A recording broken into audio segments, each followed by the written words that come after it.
ಸಕಮರ್ತೆಗಳು ಮೈಮರೆತುಕೊಂಡಾರಂತೆ ಪುಣ್ಯ ಭೂಮಿಯ ಜೀವನಗಳೆರಡು ಪ್ರವಾಹದಲ್ಲಿ ಕಲಹದ ಸಂಗಮವಾದಂತೆ ತಾಯಿ ಮಗನಾದ ನೀವಿಬ್ಬರು ಯಾರೆಂದರಿಯದೇ ಒಬ್ಬರಿಗೊಬ್ಬರು ಅಪ್ಪಿಕೊಂಡಿರಿ.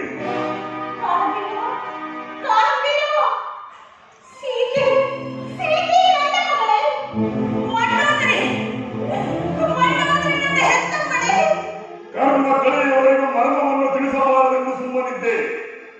ಅಪ್ರಿಯವಾದರೂ ಸತ್ಯವನ್ನು ಹೇಳಿದ್ದೇನೆ. ನಂಬುವುದು ಬಿಡುವುದು ನಿಮ್ಮ ಇಷ್ಟ. ಹಾಗಾದ್ರೆ ಮಹಾಬ್ರಾಹ್ಮಣ ಪ್ರಚಂಡ ರಾವಣ ನನಗೆ ಜನ್ಮ ಕೊಟ್ಟ ತಂದೆ.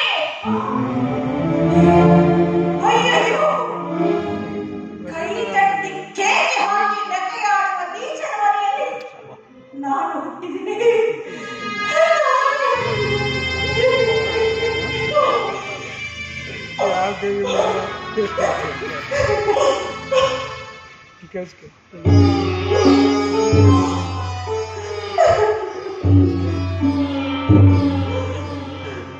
ಕಾಲಭೈರವ, ಭಾರಾಕ್ಷರ ಪ್ರಳಯದಲ್ಲಿ ವ್ಯತ್ಯಾಸವಾದರೂ ಸರಿ, ಕಾಲ ನೀಲಾಕ್ಷನಾದ ನೀನು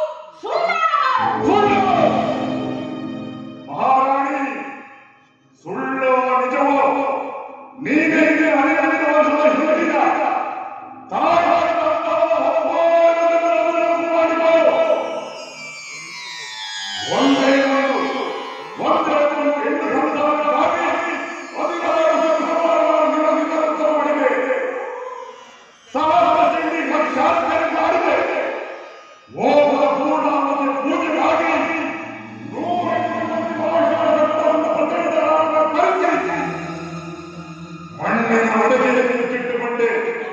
ನೆನಪಿದೆಯೇ?